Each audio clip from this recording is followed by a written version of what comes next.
este receso legislativo vamos a reanudar nuestra comisión investigadora de Codelco, dando la bienvenida a don Patricio Vargas.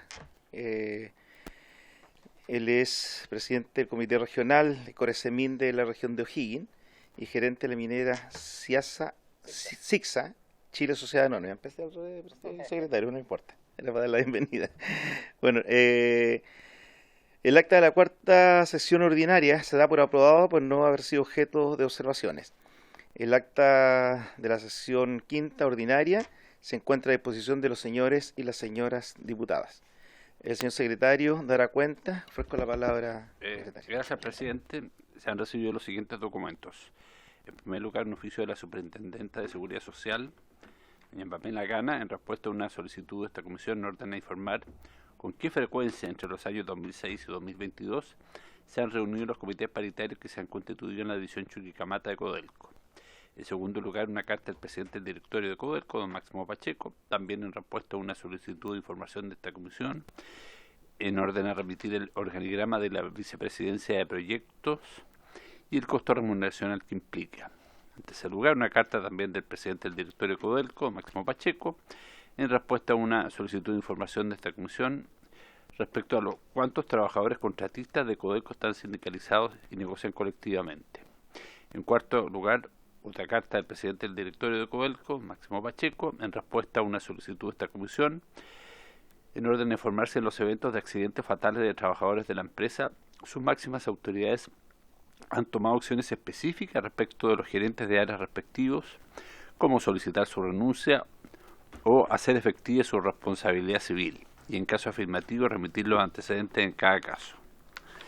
En quinto lugar, otra carta del Máximo Pacheco, presidente del directorio de Codelco, en que informa sobre los diversos aspectos relacionados con el contrato que suscribió Codelco en su oportunidad con el consorcio Velas Movitec para la ejecución de varios proyectos en el yacimiento minero Rajo Inca. Y finalmente, una carta del vicepresidente ejecutivo de la Comisión Chilena del Cobre, don Joaquín Morales, a través de la cual informa que, debido a la complejidad de las materias para las cuales había sido invitado a exponer en esta sesión, estima que es necesario contar con la presencia de algunos especialistas, encontrándose uno de ellos imposibilitado de acompañarlo a la sesión de hoy día. En razón de lo anterior, presenta sus disculpas desde ya por no haberlo hecho y viene a solicitar al presidente de la comisión que se le conceda la posibilidad de concurrir ante esta comisión especial investigadora en una fecha distinta, de preferencia a partir de la próxima semana. Eso es todo, presidente. Muchas gracias, secretario. Bueno, la presente sesión tiene por objeto continuar analizando la materia para después sobre la cuenta creada. Gracias, presidente. Me dijeron, yo no la he revisado, pero me dijeron que en el acta de la sesión del 15 de enero yo hice una solicitud para que invitaran a don Rodrigo González y en el acta de esa sesión, en el punto 6 de acuerdo, no quedó registrado, pero sí está en la taquigrafía, ya, para que sí que eso se pueda revisar, y vuelvo a reiterar la solicitud, quien es un dirigente sindical de la Federación de Supervisores del Cobre. Vamos a revisar. Sería bueno revisar y para invitar a la directiva de la federación, mejor, no que un solo dirigente.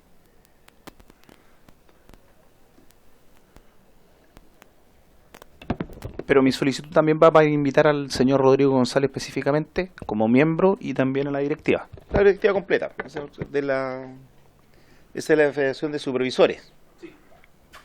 La Federación de Supervisores. Ya. ¿Eso es todo, estimado, sobre la cuenta? Ya.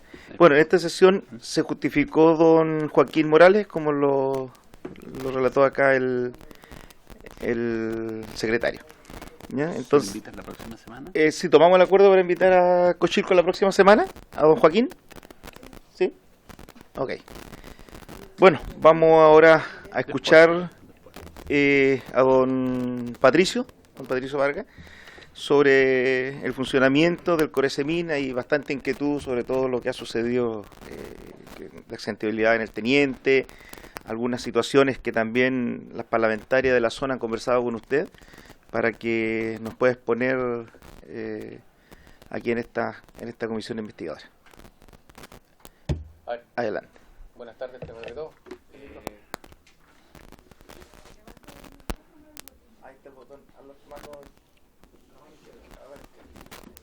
Ahora sí. Ahí sí. Yo soy zurdo. Primero, gracias por la invitación. Segundo, bueno, Coresemin es efectivamente, como dijeron, la Comisión Regional de Seguridad Minera. Actualmente el Coresemin trabaja mancomunadamente con alrededor de 30 empresas mineras que trabajan para la división del teniente particularmente, pero también con algunas empresas que trabajan en la mediana y la pequeña minería.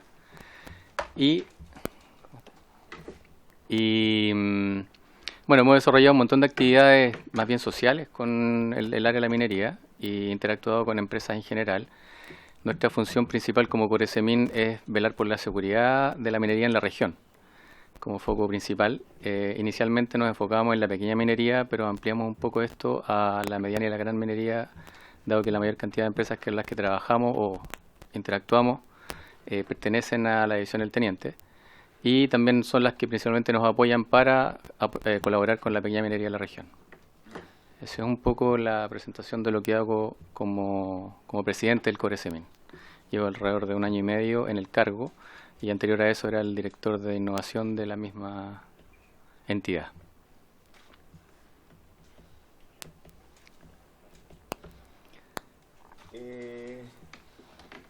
Bueno, podríamos abrir una ronda de preguntas para don Patricio.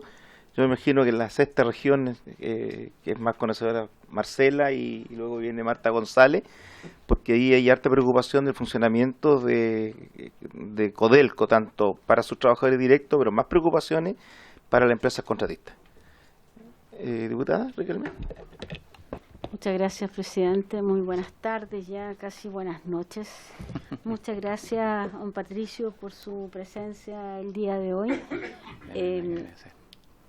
Dentro de la temática que estamos abordando en esta comisión investigadora, hemos tocado el tema de la alta accidentabilidad de Codelco, y que esa alta accidentabilidad de Codelco, con resultados fatales, ha coincidido, por un lado, con los últimos meses, los últimos años, ha coincidido con un problema de producción, y también ha coincidido, una triste coincidencia, de que se trata de trabajadores subcontratistas, para terceristas, para empresas que no dependen directamente, son trabajadores que no dependen directamente de Codelco, sino que dependen de terceros. Eso nos ha llevado a concluir condiciones de precariedad, ¿verdad? Para esos trabajadores nos ha llevado a hablar de discriminación en muchos casos. Y yo recuerdo una conversación técnica. Coresemin en nuestra región ha sido un apoyo muy importante para los liceos técnicos y profesionales, donde se le ha impartido de manera gratuita, tanto en la sexta como en la séptima región, clases a jóvenes para incentivarlos a seguir trabajando en la minería. Cosa que nos parece muy importante. En una región minera nosotros no tenemos ingeniería en minas aún en la Universidad de O'Higgins, y por lo tanto creemos que tenemos que hacer de la minería un camino real para nuestros jóvenes.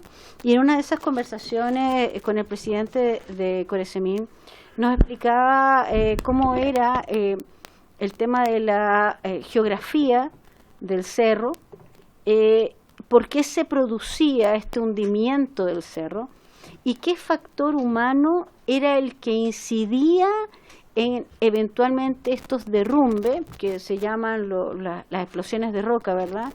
¿Qué cosa incidía para que este fenómeno ocurriese? Nos parece muy importante poder conocer su opinión técnica, profesional, en terreno sobre esta materia, porque es una situación que se puede volver a repetir. Y tuvimos mucha suerte de que no hubiese habido fallecidos en ese evento, que fue, yo creo que uno de los más fuertes que hemos tenido. De hecho, se sintió un temblor de un grado considerable en la ciudad de Rancagua producto de esto. Por lo tanto, creemos que abordar el factor humano y el factor de muchas veces de exigencia por parte de distintas empresas puede ser un elemento pernicioso dentro de los contratos que a lo mejor podría ir dentro de algunas condiciones legales que nosotros pudiésemos establecer en los futuros contratos. Por eso mi pregunta va sobre este aspecto técnico, ¿verdad? Cómo se modifica la morfología del cerro al momento de ser explotado, por qué existiría un factor humano en que podría incidir en esta explosión de roca y de qué forma se puede ello subsanar.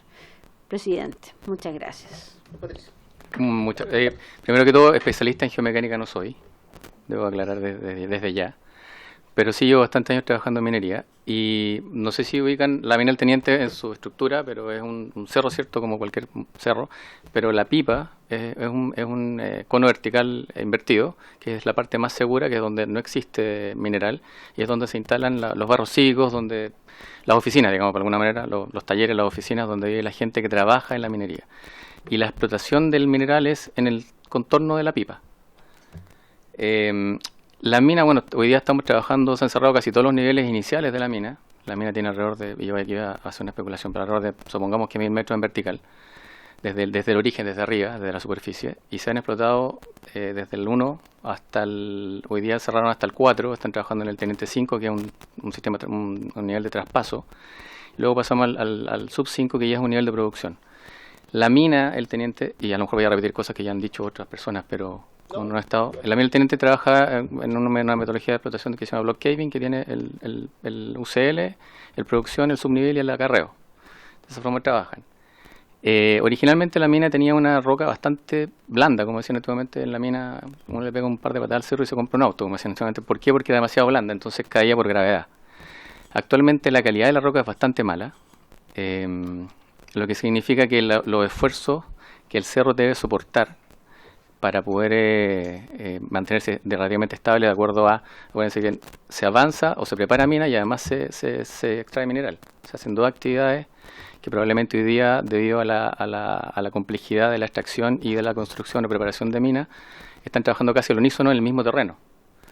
Lo que significa que la preparación de mina está tercerizada completamente y la producción está todavía perteneciendo a Codelco. Entonces están ambas partes, digamos, de lo que es el principal core del negocio, que es la producción, están ambas partes funcionando casi conjuntamente. Lo que significa que hoy día se hace el desarrollo con una metodología ¿cómo se llama? Quebran la roca previamente, antes de empezar a explotarlo, o antes de empezar a usar explosivos propiamente tal, con hidrofracturamiento en general, de tal manera de evitar un poco o aminorar un poco los esfuerzos que tiene el cerro para que no ocurra tanto evento. Ahora, el evento hoy día, con la calidad de la roca, ocurre mucho más que antiguamente, porque las fracturas o los daños o las fallas que tiene la roca, obviamente son más grandes y son más transversales. Aquí voy a hacer otra especulación porque la investigación está en proceso y desconozco exactamente los informes finales, pero muchos hablan de que el evento sísmico o el evento que ocurrió dentro de la mina, hablan algunos de que ocurrió en el panel invariante, arriba en el sub 6, y en una forma diagonal cayó abajo en el subnivel de ventilación en el nuevo nivel mina, y otros hablan que al revés, ocurrió en el nuevo nivel mina, abajo en el ventilación y cayó arriba y reventó arriba en el nivel sub 6 de producción, que es el panel invariante. Independiente de eso, cualquiera de las dos formas, estamos hablando de una gran cantidad de metros en vertical o en diagonal que uno definitivamente no sabe dónde parte y dónde termina una falla o dónde puede reventar una falla. En favor de lo que se ha desarrollado, por lo menos desde que yo estoy, que son más de 20 años en minería, porque esto es un desarrollo dinámico, la minería nunca para. No es como que investiguemos qué podemos hacer para mejorar y luego paramos y lo hacemos y después seguimos trabajando porque la minería necesita el cobre. O el país necesita el cobre. Por tal motivo, todo lo que se ha desarrollado ha sido avanzando en conjunto con el desarrollo y los distintos tipos de fortificación que se han utilizado o que se han ido mejorando o que se han ido incorporando en el proceso han ido un poco de la mano de lo que es la seguridad de la minería, más allá de los accidentes fatales o de los accidentes graves. Pero sí debo decir que yo particularmente creo que ha funcionado bastante bien. En general uno un poco más negativo y dice, bueno, se cayó una calle o una zanja o un punto de extracción o qué sé yo, y hubieron atrapados, o en este caso hubo una persona aislada dentro del subnivel abajo en el nuevo nivel mina. Pero en definitiva, la fortificación en sí, con todas sus variantes, ha funcionado de alguna manera. Insisto, gravísimo es que tengamos accidentes y hay personas que fallecen, pero aún así, desde un punto de vista de cómo ha operado, podía ser mucho más complejo y grave si es que no se hubiesen implementado todas estas cosas. Eso es por el lado de cómo veo yo esto. Ahora, es muy poco probable poder estimar cuándo va a ocurrir un evento sísmico dentro de la mina, porque es como un temblor en cualquier lado. No tenemos todavía herramientas, por más tenemos geófonos, geomecánicos, geólogos investigando el cerro. Hoy día incorporaron geólogos o geomecánicos a las empresas contratistas, de tal manera que además del equipo que es de Codelco hay geomecánicos que participan y trabajan junto con ellos. Hay un montón de estándares que se cumplen, pero obviamente también hay cosas que de alguna manera también pueden influir por el lado del desarrollo o de la producción de la mina. Y aquí entramos un poco, claro, el cerro se tiene que explotar. Hay una columna de 100 metros en cada punto de extracción donde la gente empieza a sacar la roca, ¿cierto?, para poder tirar la roca a los puntos de extracción y luego sacar el cobre o producir cobre. Estoy haciéndolo bastante como simple.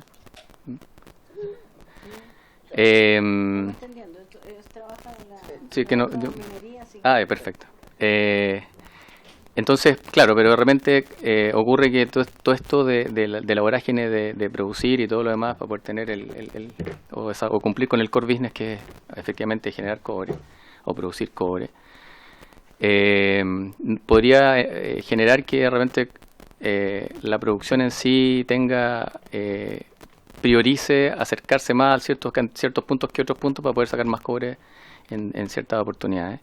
Y eso probablemente, como le explicaron al principio, la figura del cerro y la figura del cono, pero de alguna manera también genera también esfuerzos que podrían evitarse si es que se ordenara un poco más esto. O supongo en realidad. De manera más ordenada y un poco más de acuerdo a cómo se plantea el programa de producción de alguna manera. Y, como dije recién, el tema de la roca dura y el tema de que hoy día se avanza más lento en preparar la mina, y estamos trabajando en conjunto con la producción de cobre, eso también de alguna manera afecta de manera directa a los esfuerzos que el cerro tiene que sufrir diariamente, porque está impactándose la extracción del mineral, y por otro lado estamos desarrollando cerro, lo que significa que hoy día estamos quemando 2 calles más allá y 2 calles más acá estamos sacando mineral o rocas de una columna de 100 metros. Entonces yo creo que esa conjunción también genera de alguna manera esfuerzos que hacen que el cerro quiebre en alguna parte inesperada, o bueno, nunca es esperado en realidad. Y eso también va de la mano que avanzar ha costado bastante más. Los proyectos se complejizan, los equipos se complejizan, los equipos que se utilizan para poder avanzar se complejizan, y los presupuestos que nos presentan para poder ganarnos los contratos también se complejizan, porque al final esto es un negocio y lo que hacen es tratar de bajar la mayor cantidad de presupuesto que se pueda para poder tener la mayor cantidad de utilidades que podamos. Pensando como... Tengo una pregunta sobre lo mismo. Volviendo al sismo, ¿el sismo que nosotros sentimos fue producto del estallido de roca o al revés, el estallido de roca fue consecuencia del sismo? Eso yo ¿Cuál entiendo. fue primero, la gallina o el huevo? La gallina o el huevo. Es que están las dos versiones. Y de hecho, una de las tantas versiones es que el evento ocurrió, digamos, y eso se asocia al sismo. Ahora, el origen del sismo dicen que afuera de la mina y luego repercute o se genera uno dentro de la mina. O sea, pero es más probable que haya sido un sismo que generó eso. Claro. El movimiento dentro de la mina. ¿O todavía es...? Yo creo que eso está, de verdad que yo creo que eso está, como dije recién, de hecho, conversando con gente, o partió abajo en el subnivel, en el nuevo nivel mina y terminó arriba, o al revés, pues partió acá arriba en el sub 6, estamos hablando de varios metros para abajo, 300 por lo menos, qué sé yo, y reventó abajo en el ventilación del nuevo nivel mina. O sea, yo creo que eso todavía está en desarrollo, en investigación. Sí hablan de que efectivamente fue el evento lo que generó el movimiento, más que el sismo fuera de la mina que reventó en un evento. Y en ese sentido, perdón presidente, en ese sentido, ¿es posible que un nuevo estallido de roca dentro de la mina pueda ocasionar un sismo de mayores proporciones que afecten ciudades como Machalí o Rancagua? Este evento es uno de los eventos más grandes en magnitud a nivel mundial, es lo Sí. que dicen. Los Es geófonos el más miden hasta grande 3, a es que nivel. por eso algunos hablan del que es más grande o el segundo más grande. Los geófonos miden hasta 3,9. Ya. Los geófonos miden hasta 3,9, no hay una medición mayor que esa. Algunos hablan de que la magnitud fue más grande que eso, pero también es una estimación porque la unidad, los equipos que miden llegan a una unidad de medida que es 3,9. Entonces, ahora no tiene mayor unidad de medida hacia arriba en magnitud. ¿Cómo se llama esa máquina?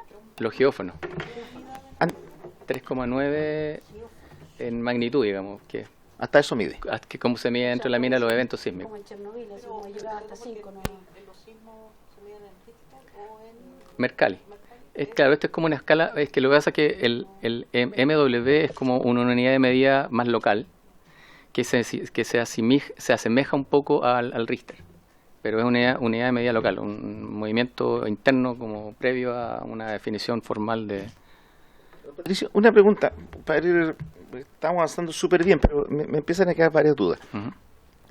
Usted mencionaba que los geólogos y otros especialistas que normalmente son de la empresa, también el día de hoy están siendo contratadas por empresas contratistas. O las empresas contratistas contratan a estos especialistas, ¿cierto? Claro, fue un A estos requerimiento de geólogos. Codelco para tener más apoyo de geomecánicos, de Ya, especialistas. pero ¿cuál es el fin de Codelco? O sea, bajo su punto de vista, porque, a ver, y eso no es que lo vamos a descubrir ahora. Ujú. Por lo general, el de la empresa, el geólogo de la empresa, el ejecutivo de la empresa, siempre le pone el pie encima al contratista. O sea, primero está la palabra de la empresa y el contratista es como que tiene que echar el moño y no va a decir que sí. Y eso no es que lo digamos teóricamente, la práctica está.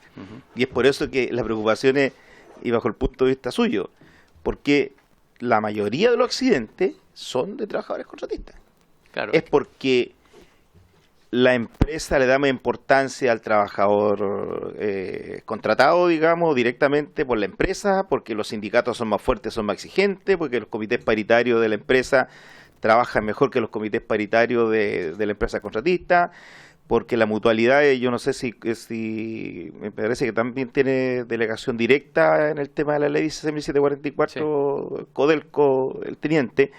Entonces, ¿por qué? Porque para nosotros el tema de los trabajadores de accidentes no tiene que tener división. Ujú. O sea, si entran a trabajar 500 personas por turno a la mina, 200 de la empresa y 300 contratistas, todos tienen que tener el mismo nivel de cuidado.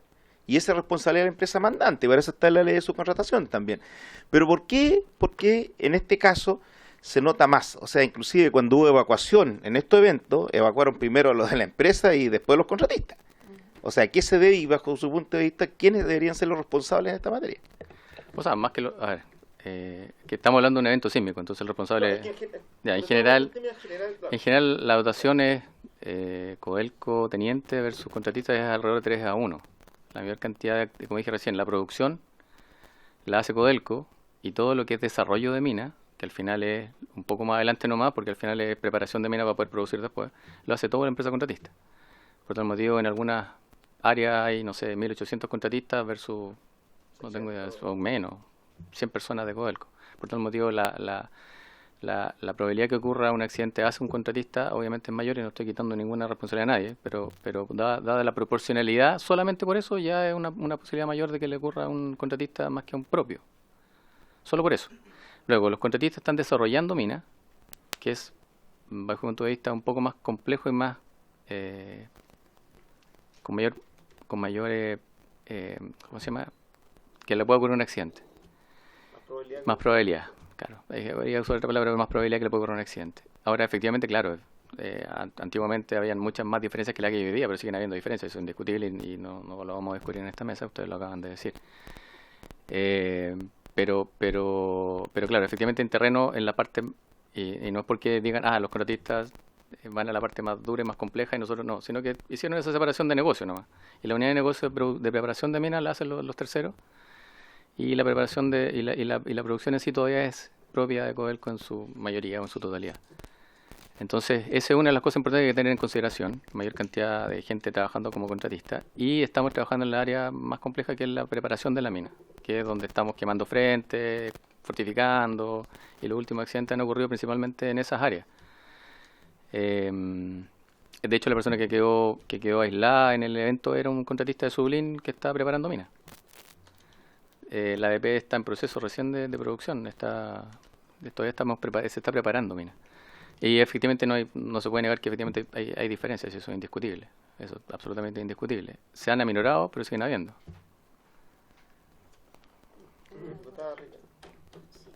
Cuando usted estaba relatando, Patricio, la forma en la que se explotaba, usted decía, existen estos cilindros de 100 metros, ¿verdad?, donde está la roca, y si nosotros lo ejemplificáramos aquí con los micrófonos que tienen los colegas, ¿verdad?, significa que la maquinaria o los mineros deben acercarse a cada uno de esos puntos de extracción que me imagino que están colocados de una manera equidistante para mantener un equilibrio de las cargas. Exacto. Y me decía una de las personas que me había hablado de este desequilibrio que se puede generar y que puede ocasionar accidentes, tiene que ver con que se sobrecarga la explotación en uno de estas líneas y no de manera pareja en todas aquellas, lo que produce un desnivel de la, no sé cómo decirlo, de la presión, desequilibrio, claro, las fuerzas quedan mal hechas. Y entonces yo me pregunto, si yo prefiero trabajar en este y no en ese, que donde está Joana, que me queda más lejos, seguramente es porque mi traslado es muy grande, tengo que recorrer grandes distancias, o porque a lo mejor yo tengo un incentivo de productividad por hora. Si me demoro menos, entonces si me demoro menos prefiero solamente dedicarme a este. ¿Cuál es la razón por la que se explicaría?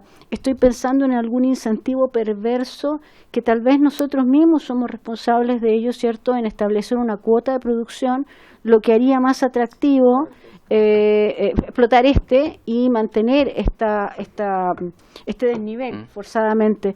¿Existe algo de eso? ¿Estoy en lo correcto en la afirmación que estoy haciendo? Sí, claro, por supuesto. ¿Quién da esa instrucción? ¿Y quién da ese? Claro.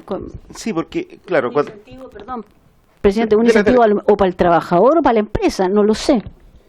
Sí, justamente porque, claro, cuando estamos hablando de negocio, y usted en un momento lo manifestaba, decía, sí, pues tenemos que producir cobre, pero ¿a costa de qué? Yo soy contratista, pero claro, ¿a costa de qué? Porque ya lo que nos hemos cansado y la experiencia de los 33 mineros de Atacama fue por eso. Porque esa mina se había cerrado, yo era dirigente sindical en ese tiempo, el 2005 la habíamos cerrado por un trabajador mutilado, y a los 2 meses la abrieron. ¿Y la abrieron por qué? Porque necesitábamos cobre. Pero después tuvimos la desgracia de tener 33 mineros atrapados, y eso de que es un gran triunfo porque se rescataron, o sea, no debería dar vergüenza lo que pasó ahí, pues sí.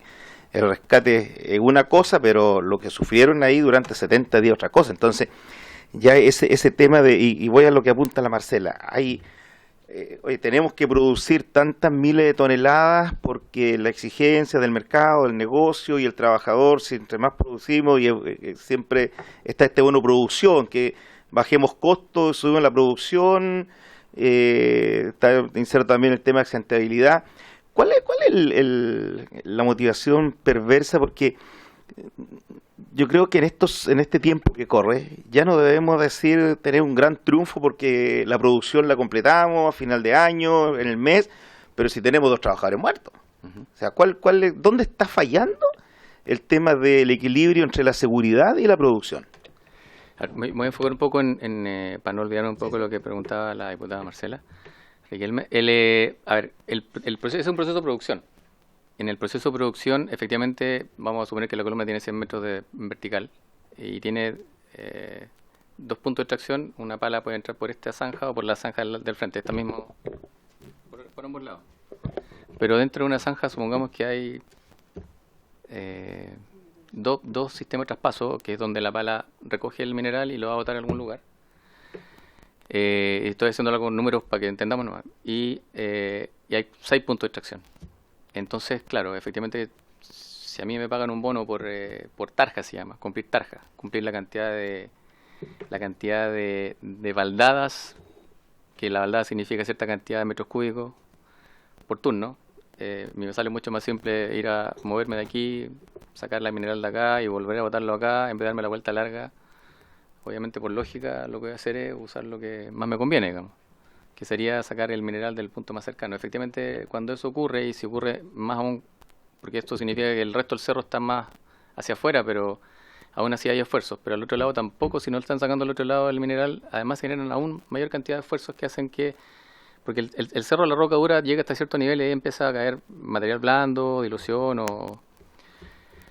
o la roca, o el material de superficie, que se llama, que ya no tiene mineral, pero sí está arriba, digamos. Entonces, claro, eso hace que el cerro de alguna manera se desequilibre y pueda generar algún esfuerzo distinto que genere a lo mejor algún evento que más frecuente que lo que podría haber ocurrido. Eso podría ser una mala práctica asociada probablemente a bonos, ¿cuánto era? Bonos perversos. Pero eso es producción, claro. Aquí voy a hablar sobre lo que yo trabajo en la parte de preparación de minas principalmente. Pero efectivamente, claro, el modelo de explotación del cobre en la división del teniente funciona de esa manera. Y podría ocurrir efectivamente que si efectivamente la persona que... Ahora, yo me imagino que la preparación o la programación de la extracción del mineral está programada de una manera donde trabajan geólogos, geomecánicos, especialistas, mineros de años. Me imagino que le deben decir, oye, saca de aquí, de allá, de allá, de allá. Ahora, ¿de dónde saca el profesional? Y hay equipos, porque cada equipo tiene un sensor que le avisa al que está operando, al que está controlando, en dónde se metió para poder tener una especie de control de dónde está extrayendo mineral. Pero si por alguna razón esos controles se pueden evadir, efectivamente, claro, puede haber una mala forma de extracción de mineral, lo que genera esfuerzos de alguna manera distintos que pueden hacer que el cerro acuse golpe. ¿Y por qué dice que eso se hace en el teniente? En otras no se hace así, ¿no es así? No, o sea, no, el método de extracción de esta mina subterránea es así, en donde haya otra mina que tenga el mismo sistema de extracción y el mismo tipo de roca, debería ser lo mismo, debería ser exactamente lo mismo. Sí, bueno, nosotros tenemos distintos antecedentes que llegan de distintos lados, digamos, en poder ver, ¿cierto?, cuáles fueron las condiciones en donde se produce este estallido de roca y además lo posterior a eso, del estallido, en donde los trabajadores que escapan del estallido van a un refugio que estaba cerrado con llave, no se encontró la llave y finalmente queda este trabajador atrapado también, que por suerte no pasó a mayores y además era posterior al evento de la inundación, entonces era una situación bien compleja que ya venía la mina, digamos, con distintos problemas. Lo que dice Marcela en el sentido, cierto, de cómo se está haciendo esta perforación y cuáles son los puntos que se están recargando o no para generar estas condiciones de riesgo. Primero, ¿quién da esa instrucción de dónde? Porque hay dos cosas. Primero, que el que está dando la instrucción de dónde hacer las perforaciones esté dando una instrucción que privilegie la producción y descuide el tema de la seguridad, o la instrucción se está dando de buena forma y el que ejecuta está ejecutando a la conveniencia del tiempo, de la operatividad, etcétera, pero posterior a eso igualmente tiene que haber una supervisión de que efectivamente se está cumpliendo el trabajo acorde a las reglas o no. Entonces, ¿quién debería supervisar eso? O si hay otro organismo externo que pueda hacer como esta suerte de auditoría que se está haciendo, no lo sé. Y no me recuerdo, presidente o secretario, si me ayuda, si pedimos nosotros oficios por el tema del accidente del estallido de roca. No. Sí. Sí. Podríamos pedir la investigación para ver finalmente qué arroja la investigación. Por la versión también de los trabajadores, es que uno de los problemas al interior mina es que ha llegado mucho trabajador nuevo que, si bien tiene estudio, certificado y título, no tiene la experiencia para hacer el trabajo en interior mina, y los trabajadores que sí tenían la experiencia de 20, 30 años en mina están siendo ya son jubilados o se han dado a retiro, pero no hay un traspaso de esa experiencia al trabajador que llega nuevo con un rol A o un rol B, etcétera. Entonces, si tú tienes conocimiento de si es que hay capacitaciones de esos puestos de trabajo que son específicos, o si ese puesto de trabajo se va el trabajador y se pierde el puesto de trabajo con todo lo que esa experiencia implica. Y se hablaba también otro punto de la seguridad que tiene el trabajador del teniente, que tiene el trabajador de planta versus la seguridad que tiene el trabajador contratista. ¿Cierto? Históricamente hay una discriminación que se ha avanzado en algunos puntos y hoy día la evidencia nos dice que efectivamente se tiene que avanzar mucho más para poder igualar esto, porque si bien la ley le da que Codelco como mandante es subsidiario en temas de seguridad, a tu juicio, ¿cómo se podría mejorar eso? De que efectivamente la seguridad de los contratistas esté a la par de la seguridad que tienen los de planta en cuanto a equipamiento, en cuanto a la función de los comités paritarios, etcétera. Si a lo mejor sería un cambio legislativo que pudiera mejorar eso, o de qué forma, tú que eres más experto en temas de seguridad, podríamos nosotros apoyar a esas discriminaciones. Podría decirse que nosotros sabemos que en la práctica son cotidianas, no son hechos aislados.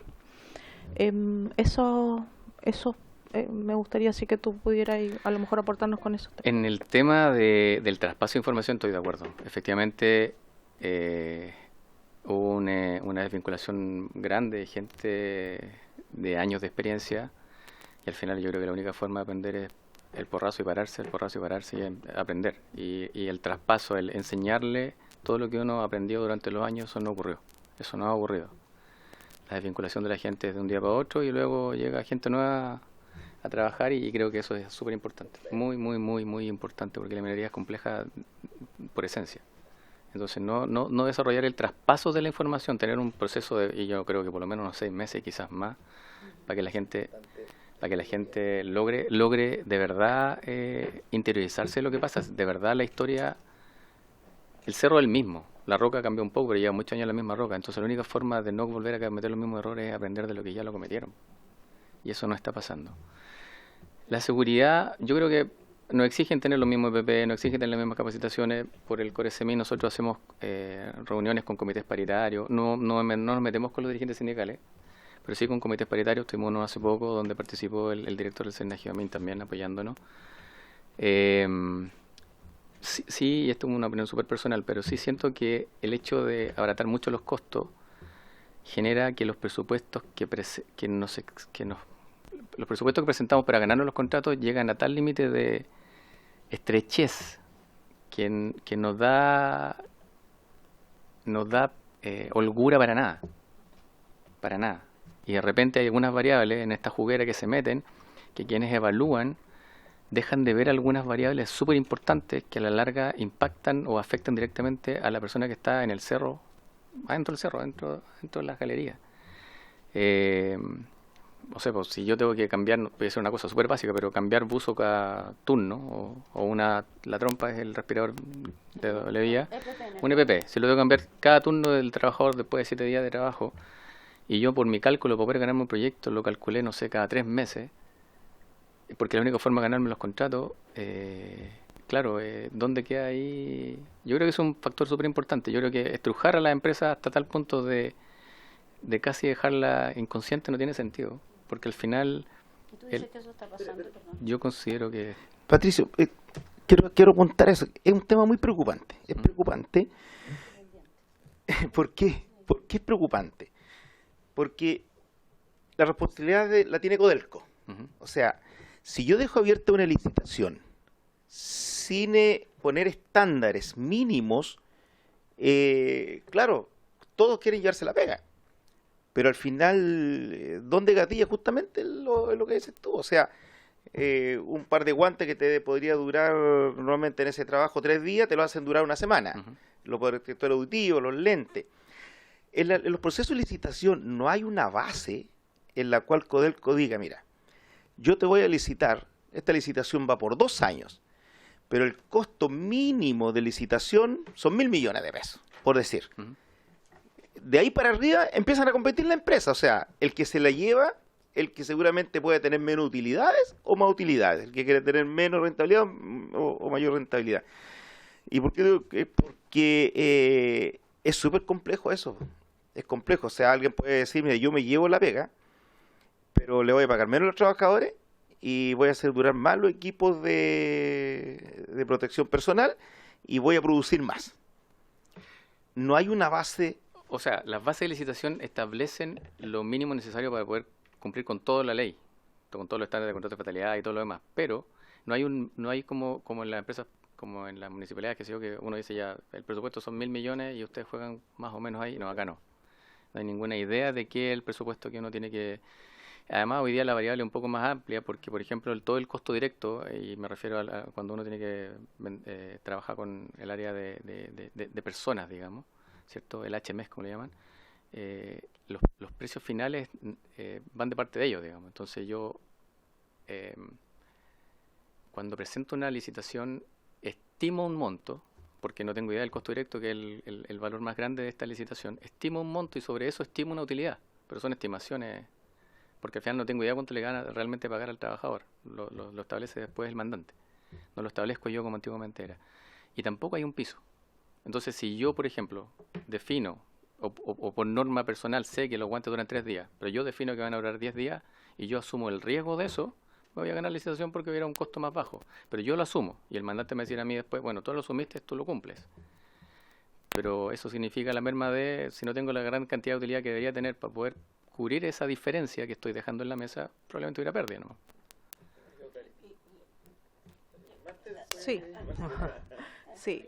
No, bueno, esa realidad del tema de los costos, nosotros la vivimos, yo también fui dirigente sindical en el Teniente, y cuando me tocó ser dirigente sindical la vivimos en carne propia, digamos, en donde efectivamente desde el 2015, cuando un señor de Codelco dijo que no había ni un puto peso en Codelco, se constriñeron los contratos a tal nivel que pasa lo que tú estás mencionando. Entonces, hoy día nos encontramos con esto de los trabajadores de la alta fatalidad, que son trabajadores contratistas, y de la precarización que significa el régimen del subcontrato. Entonces, por eso una de las líneas de arista que tiene esta comisión investigadora es ver efectivamente cómo en la línea de tiempo, ¿cierto?, en donde en el 2007 entra la ley de subcontrato, nunca más se vuelve a revisar esa ley del subcontrato, si efectivamente está bien aplicada, porque se supone que el subcontrato no puede estar bajo línea directa de mando del mandante, los temas, digamos, no tienen que ser tratos directos, sino que tienen que ser a través de estas empresas y de las líneas de mando de la empresa contratista, que finalmente la operatividad tampoco es así.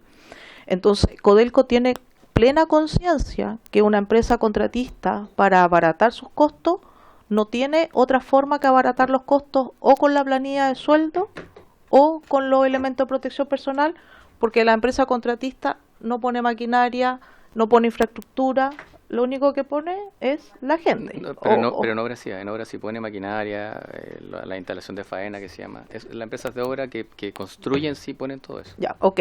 Pero digamos, en línea general, el subcontrato son los llamados contratos de carne, que se dice, ¿cierto? Que es solo personal el que está ahí, y el Codelco, cuando le pide esta baja irrisoria de costo, sabe perfectamente dónde la empresa tiene el único margen de abaratar costos. Entonces, tú mencionaste que en los equipos de protección personal los estándares deberían ser los mismos, de los que tienen los de planta, los que tienen los contratistas. Que están los estándares de contrato de fatalidad que controlan todo esto más la normativa legal, así que deberían ser los mismos, sí. Claro, pero en la práctica tampoco son lo mismo, porque a mí me tocó estar en fundición en el área de Caletones, en donde los elementos de protección personal que usaban el personal de planta de los fundidores, digamos, era diametralmente distinto a lo que usaban los contratistas. O sea, que son temas de teflón y los otros son una tela de cebolla ¿me entendí?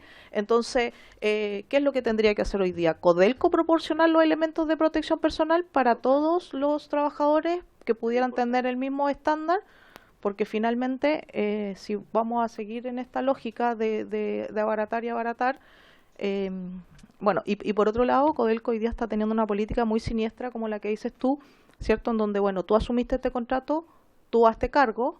Por un lado, Codelco exige a la empresa, pero por otro lado no le da las condiciones de trabajo ni tampoco le da el margen suficiente de utilidad o de pago para que la empresa pueda desempeñar con todos los estándares que mismo Codelco le está exigiendo.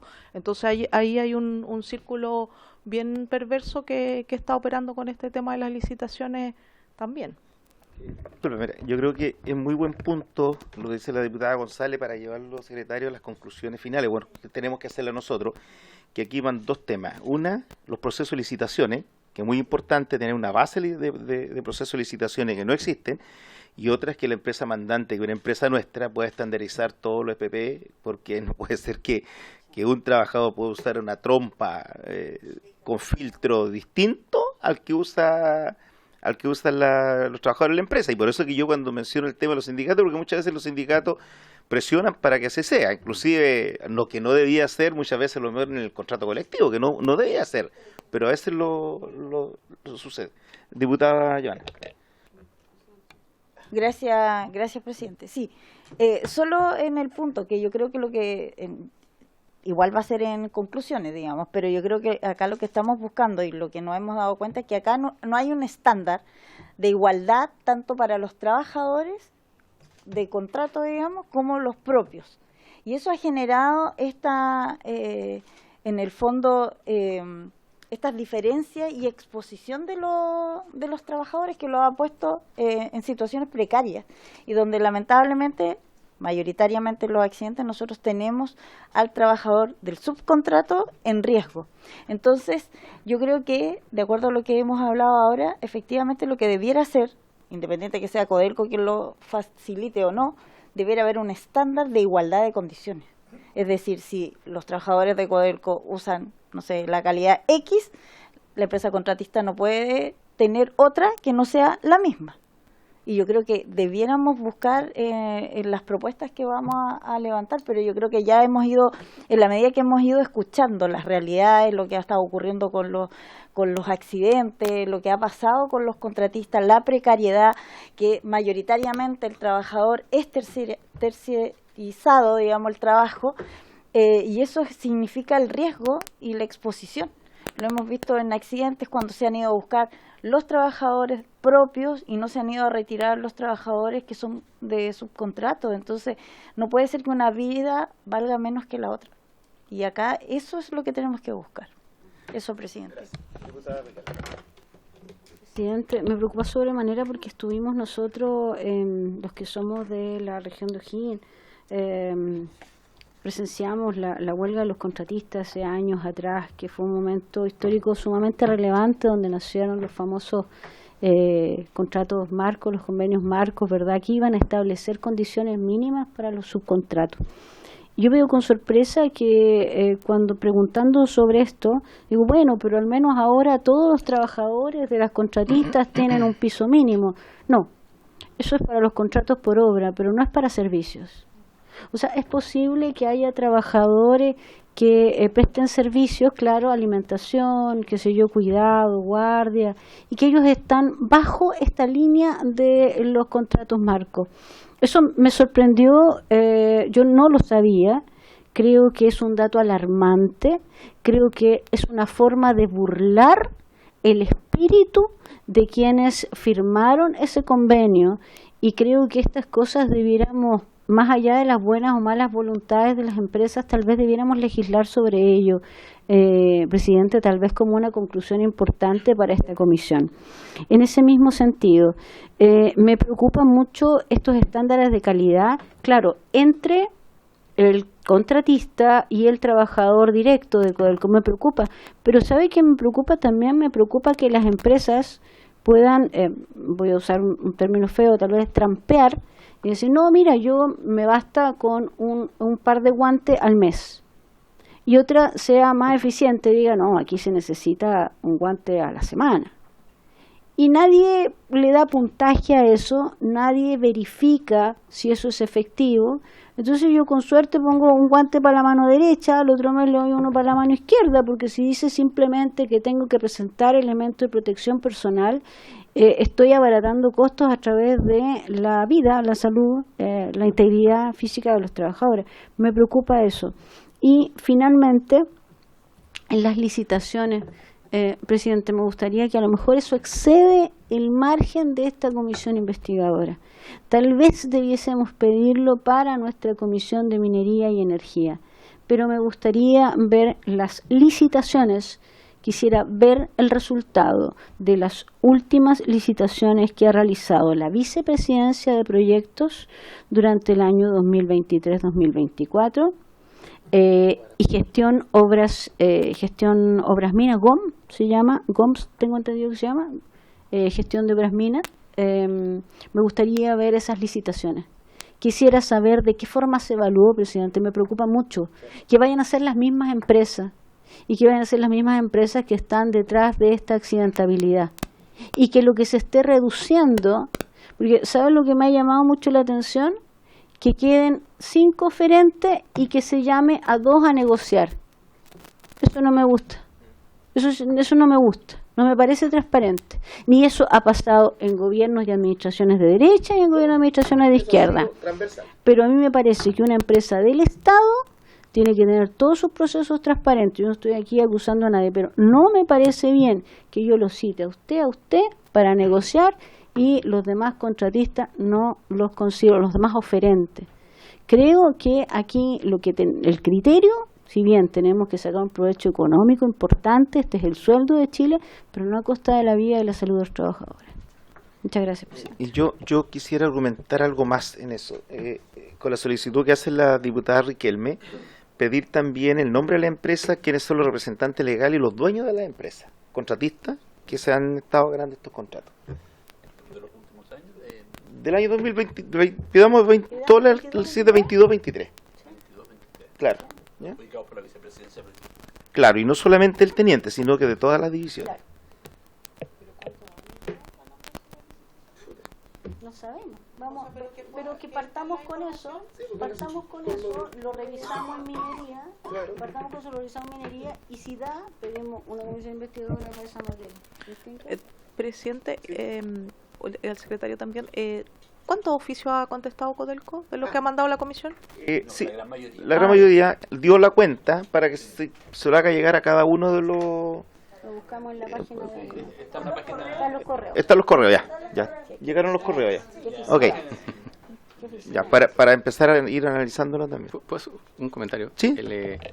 Y disculpe que me meta en algo que no es mío, que es la ley, la normativa legal o lo que ustedes hacen acá, pero en general, y estamos hablando de lo que es minería, y dijimos recién que hoy día la minería no traspasa el conocimiento a las nuevas generaciones.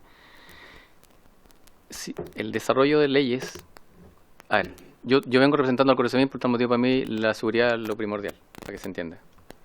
Pero a la larga esto es un juego de producción y seguridad. Si la normativa legal que se vaya a implementar afecta tanto la producción, a la larga igual va a afectar la seguridad. Entonces yo creo que no dejen de ver la forma en la que esto sea de verdad lo mejor para la seguridad de la gente, pero que tampoco impacte tanto la producción, que al final vamos a empezar a jugar a escondernos para hacer una producción o no sé qué. Yo insisto, no sé cuál es el término medio y ahí a lo mejor tienen que traer especialistas en minería mucho super capos, no sé, pero a la larga yo creo que... Sí, estoy de acuerdo. Estoy totalmente de acuerdo. Si solo hablo de la generalidad y pensando en la normativa legal que se va a hacer. La gran duda que tenemos nosotros, y lo decimos con mucha franqueza, es que la subcontratación ha venido a precarizar las condiciones laborales. Y los recursos que antes a lo mejor se repartían a los trabajadores, ahora es un contratista el que se lleva la torta más grande. Porque cuando empiezan los contratistas, yo recuerdo la década de los 90 en Salvador, en la división Salvador, el costo a los años era el mismo, inclusive un poco más, pero las condiciones bajaron a los trabajadores. Si eso es la historia que marca el tema de las condiciones laborales. O sea, no tenía por qué un trabajador que ganaba en ese tiempo 1 millón de pesos, pasa a contratista, gana 500. Pero el costo para la empresa sigue siendo el 1.000.000. Pero el otro 500 se lo lleva una sola persona, se lo lleva a la empresa. Ahí donde nosotros, por eso que queremos indagar tanto en esta comisión investigadora, justamente porque han habido muchos abusos. Y ese abuso lamentablemente lo paga el contratista. Debe tener un porcentaje de utilidad mínimo máximo de la empresa. Diputada González. Sí, presidente, bueno, tomando las palabras que dice nuestro invitado hoy día, obviamente para nosotros Codelco, como empresa del Estado, como la gran minería y la historia que tiene nuestro país con los recursos minerales, el llamado sueldo de Chile, hoy día el cobre, efectivamente para nosotros es poder cuidar las empresas del Estado, poder aportar en que esta producción se haga de la mejor manera, digamos, en tanto eficiencia productiva y seguridad. ¿Cómo se aunan esos dos criterios? Yo creo que tenemos ejemplos, ya sea en Latinoamérica o a nivel europeo, digamos, del primer mundo, en cómo la minería ha transitado a ser una minería sustentable, una minería respetuosa con las comunidades y una minería también respetuosa con sus propios trabajadores. Entonces, poder llegar a esos estándares es posible. Y yo quiero que acá no se malinterprete que nosotros queremos irnos para un lado o para el otro. Queremos que acá los criterios de eficiencia, de eficacia y de respeto también por la legislación vigente que tenemos en cuanto a seguridad y en cuanto a derechos laborales también se cumpla. Porque nosotros no podemos permitir que una empresa tan importante como Codelco, empresa del Estado, vulnere la propia legislación. No podemos permitir esto que sigue siendo este secreto a voces, ¿cierto? Que Codelco es la República Independiente de Codelco, en donde vulnera los derechos laborales, vulnera los mandatos de los mismos gobiernos por este excesivo corporativismo. Vivimos todos en un mismo país y nos rigen a todas las mismas leyes. Entonces nosotros necesitamos que Codelco dé un giro hacia esa mirada. ¿Cómo logramos que Codelco dé ese giro? Seguramente va a ser un camino de tránsito, pero hoy día no podemos permitir que Codelco siga actuando como ha actuado hasta este momento. Ese es el espíritu de la comisión investigadora, de poder nosotros efectivamente poder mejorar la producción, poder efectivamente que los recursos naturales que son de todos los chilenos efectivamente se vean beneficiados todos los chilenos, que también la ley del royalty lo va a evidenciar así en la práctica, pero también escuchar a la experiencia que tienen trabajadores de décadas que nos han dicho también que en la práctica no hay este criterio de cuidar la empresa del Estado. Esta misma venta de concentrados de cobre, en donde el concentrado viene hartos recursos que se están perdiendo y vendiendo como barro anódico, eso para nosotros no es una visión de cuidar los recursos del Estado ni de todos los chilenos. Entonces, ¿cómo estos elementos van sumando para hoy día decir Codelco debe hacer un giro hacia que efectivamente sea un ejemplo como empresa del Estado y empresa de todos los chilenos? Ese es el espíritu y el aporte que nosotros queremos hacer con esta comisión. Quiero hacer una propuesta a la mesa, porque yo sigo convencido que para la empresa no es bajar costos teniendo más subcontratación. Y uno cuando ve otras empresas de la gran minería del cobre, Escondida, Saldívar, yo creo que nos podemos encontrar con grandes sorpresas, Coyahuasi, Candelaria, varias empresas, de que la relación trabajadores directos a contratistas es inversa a la que tiene Codelco. Entonces, yo propongo de pedir un informe a la Dirección del Trabajo, estimado secretario, que nos entregue la relación de, no sé, 5 o 6 empresas de la gran minería en torno a la relación de trabajadores directos y contratistas. Y eso significaría, no sé, Minera Escondida, Coyahuasi, Minera Candelaria, Saldívar. Por último, busquemos las 5 o 6 empresas más grandes para ver cómo es la relación, porque a mí me cuesta creer. Estuvimos por la Comisión de Minería en Calama, y la verdad es que en la operación en esta empresa grande no la hacen los contratistas. Apoyan, pero no la hacen. Y acá sí, pues aquí se está dando, en Codelco se hace esto, o sea, los mantenedores, la mayoría son de la empresa. Hay, si bien es cierto, hay ciertos mantenedores, puede ser en empresas puntuales y trabajos puntuales, pero yo creo que sería bueno tener esa relación de esta empresa y para después hacer el comparativo con Codelco. ¿Quién se le pone la dirección? A la Dirección del Trabajo. Dirección Nacional del Trabajo. Claro. ¿Estamos de acuerdo? Ya. Bueno, yo creo que no ha entregado mucho elemento, Patricio. Le queremos agradecer su presencia y si en algún momento logremos molestar por otras situaciones, esperemos que nos siga apoyando, pero yo creo que lo que nos entrega el día de hoy, esto no es nada comprometedor en contra de usted, lo que nos ha dicho el día de hoy, es solamente ratificar lo que nosotros veníamos diciendo. Así que agradecer su presencia y para nosotros es muy importante para las conclusiones finales. Diputada González. Sí, no, me sumo a la palabra, presidente, agradecer que haya estado hoy día en esta comisión, que haya aportado también desde su experiencia. Para nosotros es súper importante la visión técnica, la visión de las personas que están en terreno para nosotros, digamos, hacer esta mirada más macro de lo que significa la gran minería.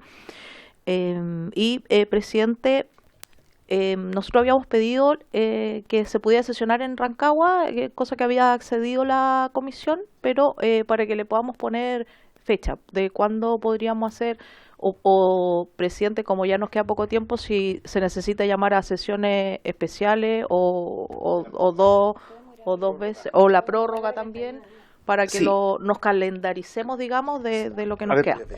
Primero, ¿cuándo nosotros deberíamos legalmente terminar la comisión, estimado secretario? Vamos por eso. 21 de marzo. 21 de marzo. Y de ahí tenemos para pedir ¿cuánto tiempo más? O sea, hay que pedirlo antes de que venza el plazo. O sea, ya tomamos el acuerdo para pedir. Ya. ¿Ya? Se pide. Por 15 días tengo que hacer. O sea, serían 2 semanas más, 2 sesiones más. El 11 y 18, claro. O sea, nos quedan 2 sesiones, pero ¿cuántos tiempos más podemos pedir? ¿Un 15 mes? días. 15 días de corrido. Claro. Claro. Sí, pero puede que tengamos semana digital. Sí. A ver si nosotros A ver si- ando más perdido con el calendario, weón. Este es el de este año. No, Habría- este es el 2020. Ya, veamos ahí en el calendario.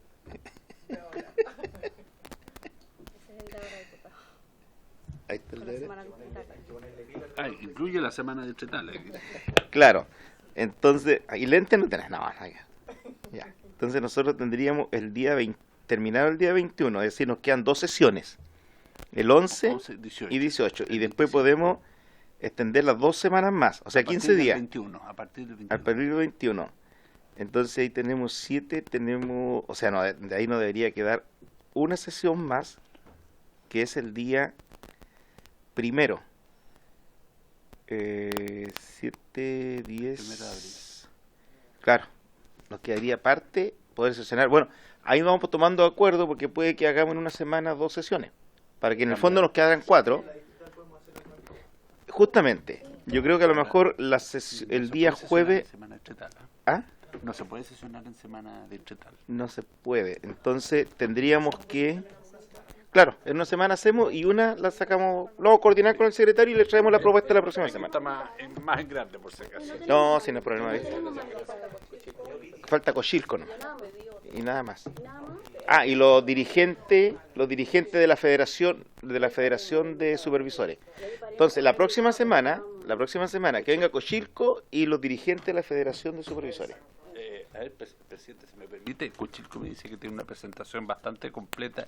Incluso Entonces habló solamente Cochilco. el vicepresidente ejecutivo Cochilco de si es posible estirar 2 sesiones para su exposición, pero...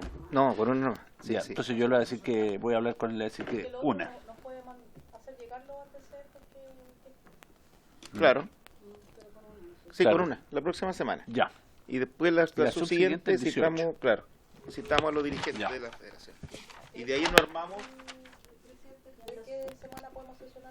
Si ahí nos vamos a poner de acuerdo, el secretario le mandamos la propuesta. Sí, porque hay que armar el programa también.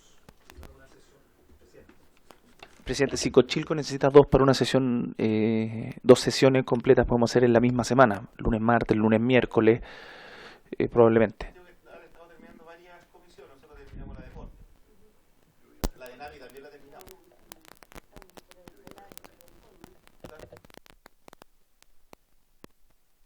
Quedamos en eso entonces. Ya. ¿Y la semana previa a la distrital cuál es? La semana el 18. Entonces, ese jueves podríamos sesionar en Rancagua. Es que nosotros como comisión de minería vamos a Punta Arenas Esa semana. esa semana. Ah, ya. Sí. Bueno, por haberse cumplido con el objeto de la sesión, esta se levanta. Muchas gracias.